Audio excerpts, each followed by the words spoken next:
What's going on, everyone? Happy Sunday to everyone. Hopefully, everyone is doing well and having a great day so far.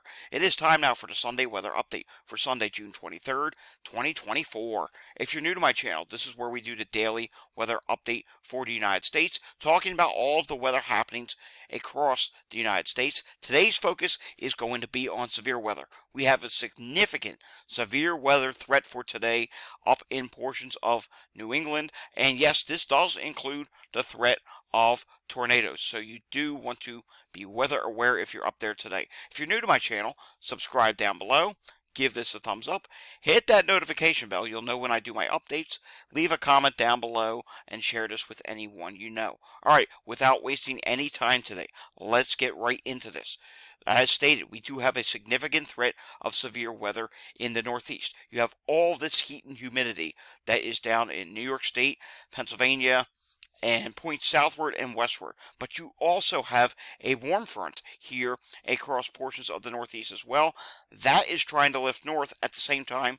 An area of low pressure is developing, and a cold front is pushing east. This is a recipe for some pretty strong storms. And you can see here, it's going to be another hot day along the I-95 corridor. Temperatures are going to get well into the 90s. Here in Philadelphia, we're already at 88 degrees in Northeast Philadelphia, which is just insane for 10 o'clock in the morning, 10:13 in the morning. And you can see the heat is going to build its way up in the plains as well. Taking a look at the radar picture, you can, in fact, see that warm front. Right now it is just northeast of Vermont. The clouds have not cleared there yet. We'll show you satellite picture in a moment. And you can see here, here's the cold front back across the Great Lakes, and you can make out an area of low pressure that is over Canada. All this is going to clash together and really put in quite a show this afternoon. Taking a look at what is going on with the satellite picture, you can see here there are some breaks in the cloud cover, and those breaks will be enough to destabilize the atmosphere. You will also have increasing shear later in the day, and that is going to allow for there to be the possibility of a few tornadoes. Taking a look at yesterday real quickly, there were 192 total severe storm reports, 168 wind reports, 24 hail reports, one large hail report, and you can see the majority of the wind reports were in the Northeast region yesterday. All right, moving on now to today's outlook. Take a look at this. Yes, you are seeing an enhanced risk area across portions of upstate New York, Vermont, New Hampshire, Maine, and Massachusetts. They have now included a 10% area, and this was actually put up yesterday, which is very early. I think it's the first time in 6 years, or the first time ever, that they've done a day two 10% area. First time in 6 years that there has been a 10% area for tornado in this area, if I'm understanding correct. So this is pretty significant. It's not every day that you see this. It is very rare. And yes, the threat of tornadoes is there today, and there could even be the threat of an isolated, stronger tornado if everything came together. Wind is at 30% today, and hail is at 5%. There is also the risk today of severe weather in the northern plains as well. And you can see the risk from the northeast does extend. There's a slight risk that goes all the way down to Kentucky. The southern side of it, it's going to be more isolated. The northern side is where it's going to be more widespread. There's also a day 2 and day 3 threat as well. We will come back and revisit that in just a moment. Taking a look at the 12Z HER model, which is just come in, and we're going to zoom this in to the northeast view. You can see here, the warm front will continue to push northeast. You can also see here, as we're heading into early afternoon, already in New York, western New York, upstate New York, northern New York, you can see here, thunderstorms do get going, and even a couple cells try to get going across Vermont. These storms then become more numerous around 2, 3 o'clock. That's when things are really going to ramp up. You can see here a broken up squall line gets going, supercell thunderstorms, even some supercells in New Hampshire as well. Then as we continue into the evening, look at this. 3, 4 o'clock now. You can see it just continues. And the threat does continue and make its way all the way over to Maine. Now we're after 5 o'clock. Take a look at this. Continuing to go here. I mean, this is going to be hour after hour. It'll start from the west and make its way to the east, and it's just going to be hour after hour. I do suspect there will definitely be a tornado watch that goes up this afternoon in this area. And then taking a look on the southern side of this, you can see some storms get going, but really not a lot. They put a slight risk there. We'll have to see if it would actually ends up being slight risk worthy further south. Only time will tell with that. And then as we head into tomorrow, things do clear out in the northeast. Wanted to show you this as well. Also from the 12Z HRRR model. This is a significant tornado parameter. Take a look at this. Your eyes are not deceiving you. This is up in New England. It's not normal for it to be this high in New England, but here we go. You can see here the levels, they do go up there, 2, 3. Yeah, they really go up there. So the dynamics are there. Something else that is also going to be there. Take a look at what happens here with the CAPE as well. We'll just take a look at the surface base CAPE. You can see the CAPE index, which is energy in the atmosphere, instability. The higher it goes, the more instability there is. And you can see here, the CAPE, it really does start to ramp up across portions of New England. And you can see here when we take a look at mixed layer CAPE, this is just another way that we can look at instability in the atmosphere. And you can see here, yes, values even as high as 2,000 in localized areas do pop up, which is very impressive for New England standards, considering that we're going to have the significant tornado parameter. We're going to have shear that sets up there. So all the ingredients are there. It's just a matter of how bad does this get. And if you live in this area, please make sure you stay weather aware. NWS, National Weather Service, Burlington radar.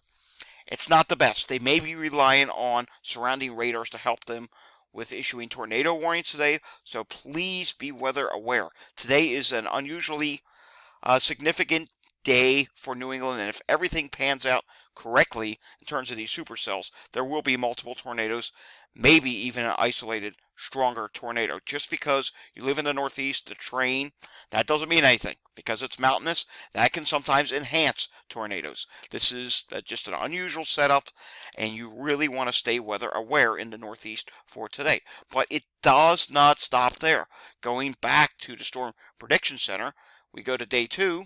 Take a look at this. There's another threat tomorrow across Minnesota and Wisconsin. This threat is a bit more complicated than today's threat. This could go one of 3 ways. One, there could actually end up being nothing in this area. Why? Because there's something called capping in the atmosphere. It's a layer in the atmosphere that can prevent storm development. If that capping does not break tomorrow, then there will not be much in the way, if any, thunderstorms. If the capping does break, 2 potential things could happen. In the evening, a mesoscale convective system could get going across portions of Minnesota and then dive down to portions of Wisconsin, Illinois, maybe even down to Indiana and southern Illinois, although the risk does not show it here.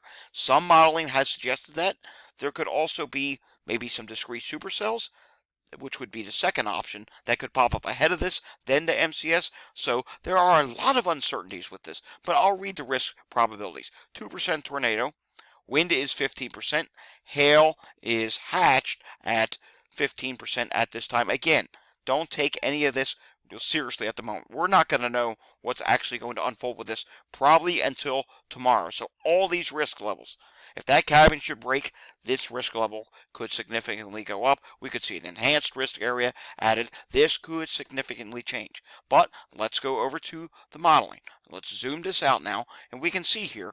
I want to go back to the HRRR model for a moment, and I do want to stress here, it's a strong possibility this capping never does break, meaning not much of anything happens tomorrow. Here's the HRRR model for 18Z Monday. This would be mid-Monday afternoon. We'll just say about 3 o'clock in the afternoon. I'll continue to advance this. You can see one cell gets going in portions of Minnesota. That's it. The HRRR does not really break the capping all that much. But if we go back to some modeling from last night, let's go to the 3km NAM, the 6Z 3km NAM. I want to show this to you. Here's what happens if the capping does break. Watch what happens here. You can see as we get into tomorrow evening, thunderstorms really do erupt across portions of Minnesota And then look what happens. An entire mesoscale convective system, a rather strong mesoscale convective system, does get going as this pushes southeast. So if you get that option to occur, you would have widespread potential for wind damage, power outages, maybe even some hail. So this is something we really have to watch. And yes, of course, an isolated tornado as well. And I should mention, for the folks in New England for today, you do have the threat for power outages because there will be winds maybe gusting 60 to 70 miles per hour with some of these storms, and then of course a tornado threat as well. But now let's go back to the Storm Prediction Center once again.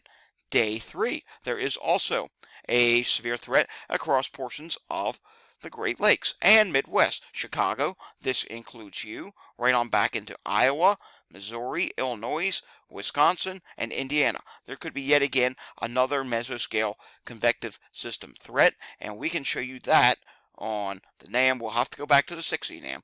12Z NAM is coming in right now, and we can see on Tuesday, watch what happens here. Yet another either MCS or QLCS, which stands for quasi-linear convective system. This could be a quasi-linear convective system or an MCS, but either way, there is the threat of severe storms there. At the initiation, when the storms first get going, there could be an isolated tornado threat. Then it will transition over to a significant wind threat, and it wouldn't surprise me if the NAM was correct here in this evolution. That would result in an enhanced risk for the wind threat. And you can see here, that will break up as we get into Wednesday, but again, that would be Tuesday night into first thing Wednesday morning. I mean, if you live in Indianapolis, you could be waking up to thunderstorms coming through Wednesday morning. All right, quickly taking a look here. Let's just look at the rest of the country real quickly. I'll show you what's going to go on here. Down in the south, you are going to see some rain today across Florida. Showers and thunderstorms, some rumbles of thunder, and that's going to be the theme for the next several days. And out on the west coast, it's going to be relatively dry. California, your wildfire risk is going to continue.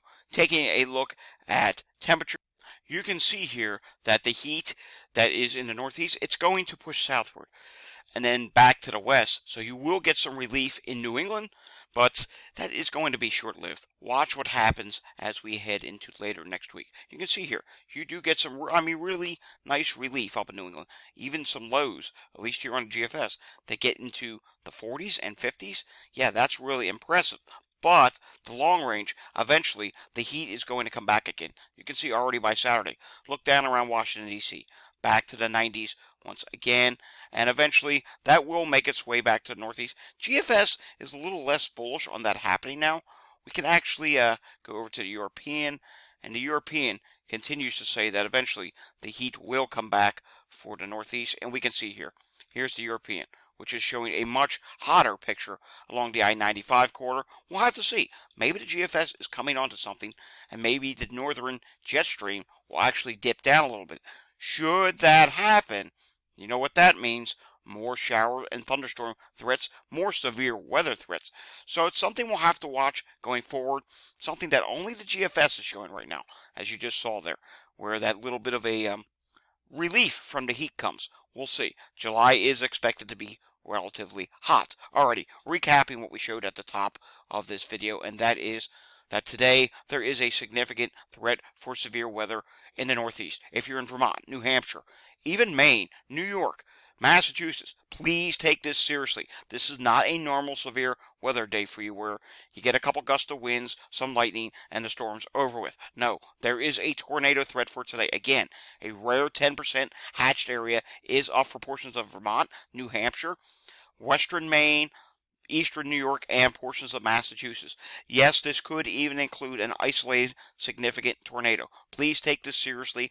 I will be tweeting about this all day long over on my Twitter account, Climate Data Report, X as we call it now. I'll be tweeting out warnings and anything that I'm seeing happen with this, and if need be, we'll come back on here with a YouTube short or something this afternoon.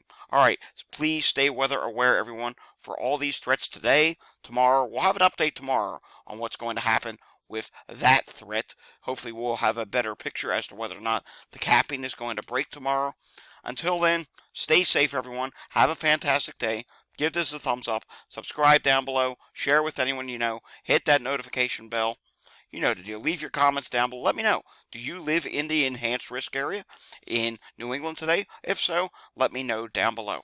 Thanks for watching, everyone. See you all again next time.